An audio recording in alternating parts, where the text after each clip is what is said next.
Olá, turma! Vamos dar início a mais uma aula, tá? O tema de hoje é sobre os elementos essenciais para a construção de um circuito elétrico.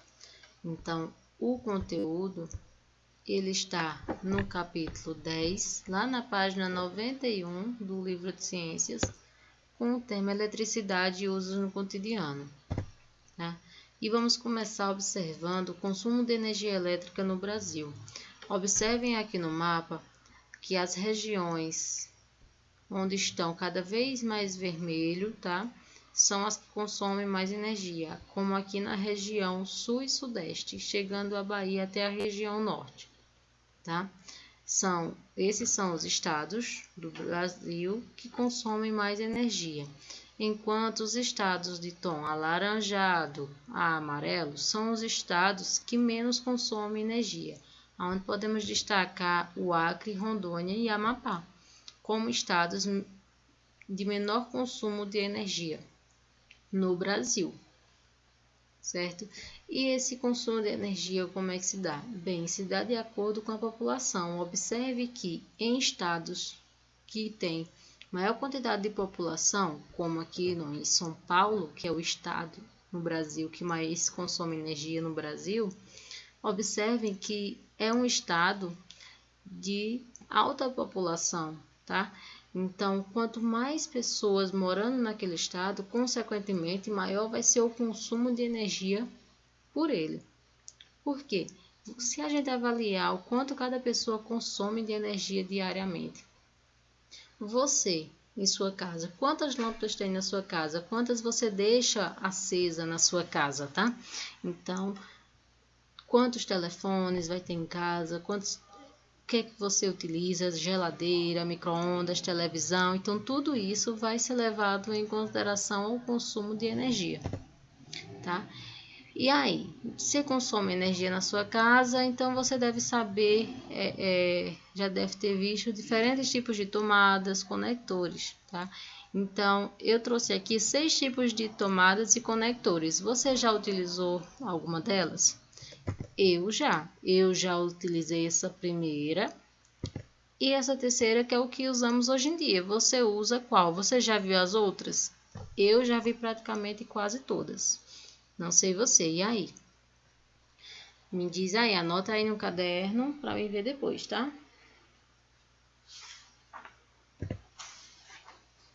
Então, e como é que se dá a manifestação da eletricidade, professora? Para a gente poder entender como fazer um circuito elétrico, tá? Então, para isso, temos que saber como é que se dá a eletricidade. O que é eletricidade? Então, a eletricidade é o nome dado aos diversos fenômenos relacionados a cargas elétricas, como a transmissão de uma energia por um cabo, tá? Um fio, ou mesmo por um relâmpago. Relâmpago também é uma carga elétrica, tá? Uma transmissão de carga elétrica. E professora, sim, senhor, tá? Só que além disso, a gente pode ver muitas coisas no nosso cotidiano. Até mesmo ela pode ser percebida através de uma simples instalação de uma lâmpada na nossa casa. Um exemplo bem simples é uma lâmpada LED ligada a uma bateria de 9 volts, a um resistor e 2 fios elétricos, tá? Professor, e o que é resistor? Que eu nunca ouvi falar. Resistor é um componente elétrico que não apresenta polaridade, ou seja, não tem carga positiva nem carga negativa. Ela é como se fosse um interruptor, responsável por ligar e desligar a luz, ou seja, de liberar ou não a passagem da corrente elétrica. Bem, então diante disso eu trouxe aqui o esquema de circuito simples, que é utilizando os materiais que eu acabei de falar a vocês, uma lâmpada LED ligada a uma bateria através de um fio preto e um fio colorido, e o resistor, que permite ou não a passagem da corrente elétrica até a lâmpada. Então, o resistor, que são os interruptores, tá? Que permitem a passagem da energia da corrente elétrica até a lâmpada, da bateria até a lâmpada, tá? E o que é o circuito? O circuito é o caminho ou trajeto, tá? Que vai ser percorrido É como se fosse, estamos em uma corrida, vamos percorrer a praça. Então, a praça é o caminho, o trajeto que eu vou ter que percorrer, tá? Nesse caso aqui, o circuito é o trajeto onde os elétrons, a carga, né, negativa, que é o que vai, a carga elétrica vai chegar até a lâmpada, ok? E da mesma forma, depois ela vai chegar até a bateria. Então, ela vai ficar entre a lâmpada e a bateria num circuito fechado direto, tá? E esse circuito, ele só é permitido, tá, que ocorra esse circuito devido às ligações metálicas, tá? As partes metálicas que tem entre a lâmpada, a bateria, o fio, o resistor, certo? Que permite essa passagem, essa condução elétrica. Então, a condução dos elétricos, ou seja, a condução da eletricidade passada de uma lâmpada para uma bateria, da bateria para a lâmpada, só é permitida por conta das partes metálicas, que são os condutores elétricos, tá? E esses condutores elétricos, eles nada mais são do que materiais que permitem a circulação da eletricidade com facilidade, tá? Então, tem que passar a eletricidade de forma tranquila. Nesse caso aqui, vamos observar, a bateria, ela possui dois pontos de cargas, carga positiva e carga negativa, o que chamamos de polos positivo e polos negativos. O fio preto aqui está ligado ao polo negativo da bateria e ao pino menor da LED, que também é representada pelo polo negativo da LED, da lâmpada LED. Enquanto o pino maior da lâmpada é o polo positivo, ligado ao fio vermelho, que é o colorido, ao polo positivo de uma bateria, permitindo assim que acenda-se a lâmpada. Além disso, existiam outros materiais, como a borracha, a madeira, o vidro, tá? Os quais a eletricidade não circula facilmente. Esses materiais são classificados como isolantes elétricos, tá?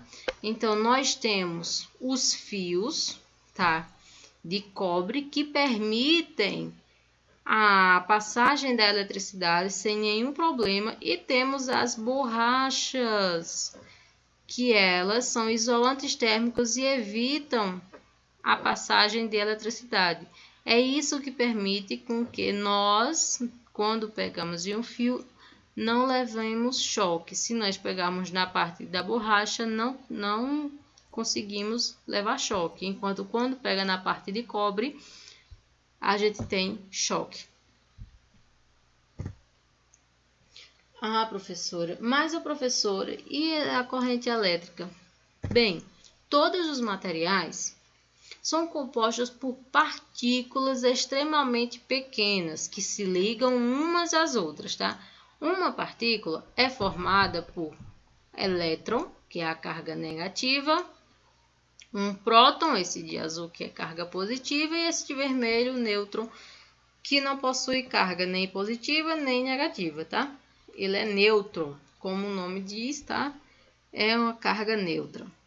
Não permite. Então, o nêutron, ele é responsável por segurar o próton e fazer com que o próton não vá até o elétron, certo?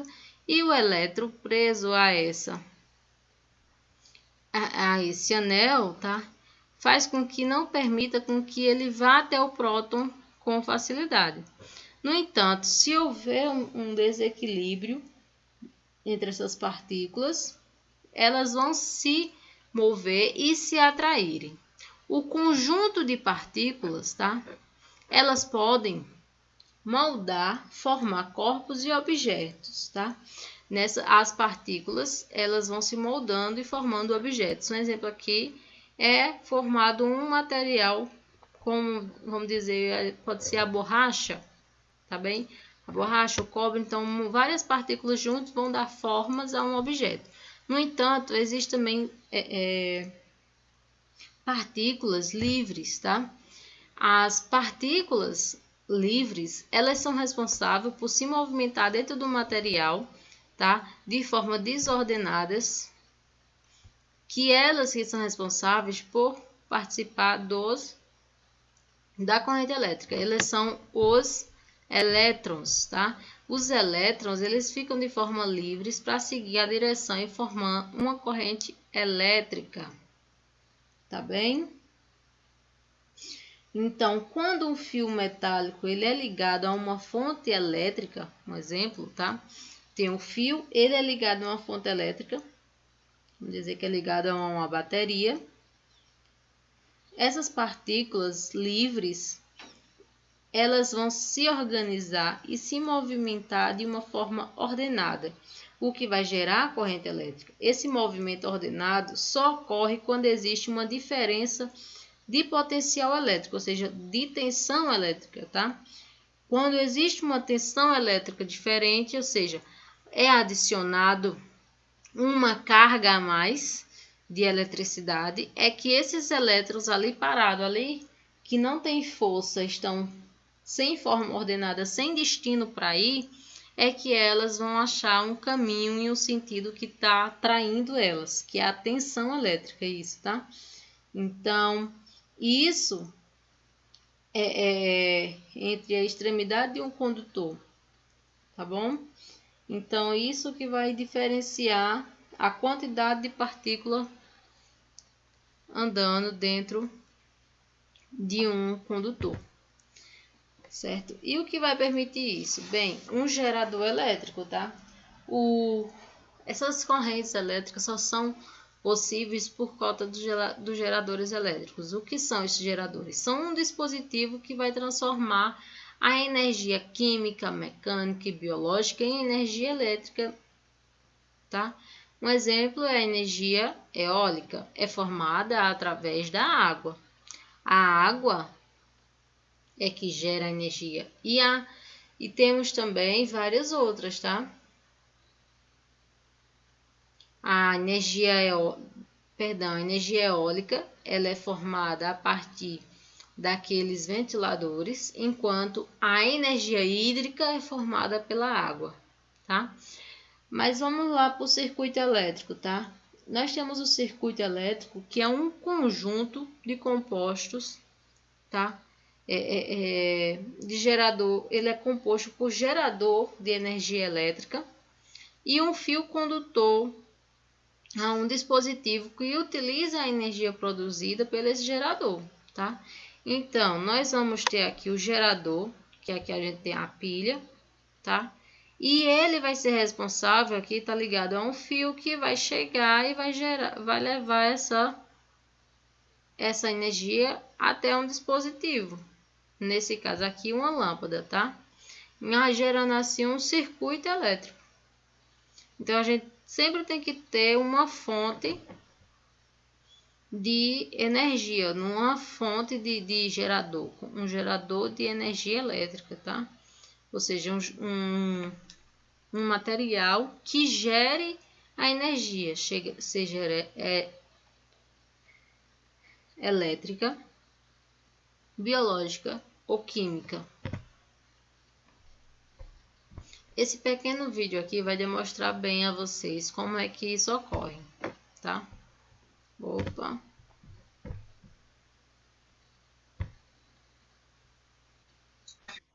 Um circuito simples, constituído por uma pilha, uma lâmpada e um interruptor, e por um fio condutor.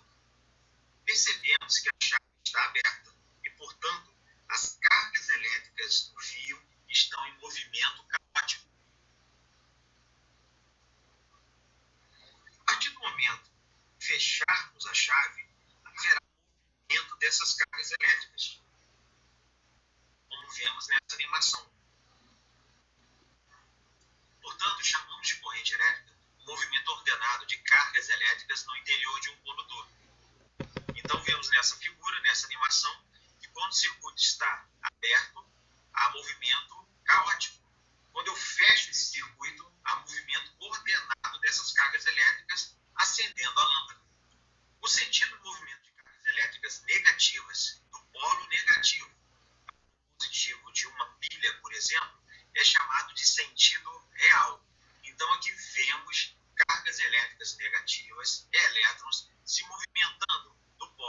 negativo para o positivo. Esse movimento, esse sentido de movimento é chamado de sentido real. Bem, gente, visto isso, tá? A gente vai ver agora dois tipos de circuito elétrico, tá?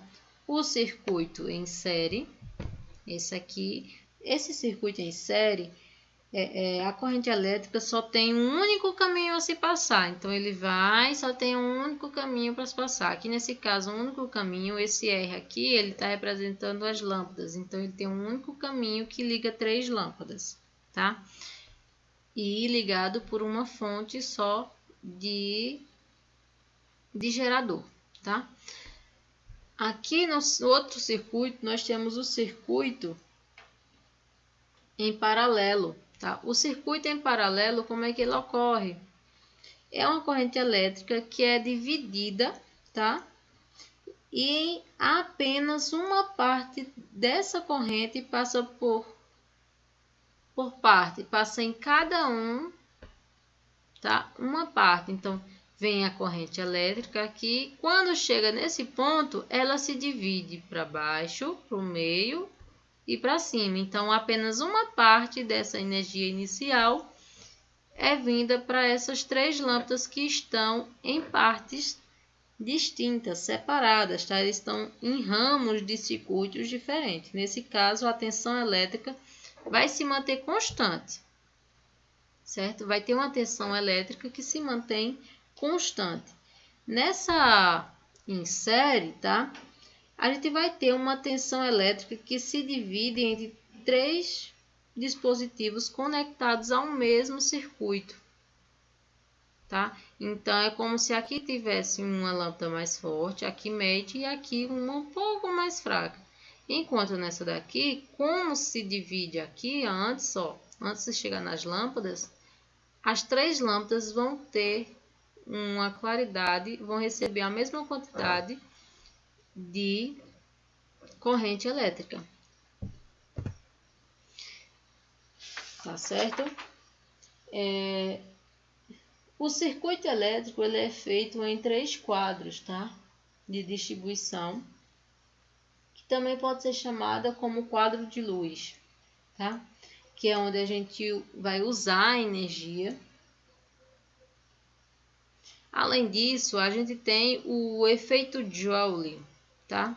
Que é quando uma corrente circula por um condutor, onde as partículas elétricas que a compõem se chocam continuamente com as partículas do material do condutor, o que gera e libera calor, que é o que pode gerar ou não, pode causar um incêndio, tá? Ou superaquecer um sistema. Essa transformação de energia elétrica em energia térmica é chamada de efeito Joule. Um exemplo aqui, a gente tem um processador de computador, na qual ele possui um ventilador para resfriar o sistema. E isso é justamente para evitar que ocorra o efeito Joule e acabe pegando fogo em todo o sistema e circuito desse computador. Enquanto isso, nos aquecedores utilizados principalmente em locais frios, ou também a gente utiliza em churrasqueiras elétricas e em outros equipamentos como forninho e tudo, a gente deseja o efeito Joule. Então, é utilizado para a produção de calor, tá? Bem, gente, a aula de hoje é isso. Façam a atividade na página 97, questão 6 e 7. E para casa, façam a questão 2. A questão 2, eu quero que vocês pesquisem e classifiquem os materiais que estão lá, tá? O que é que eu quero saber? Eu quero saber se o material é um condutor ou um isolante elétrico, tá certo? Então, uma boa atividade e até a próxima aula.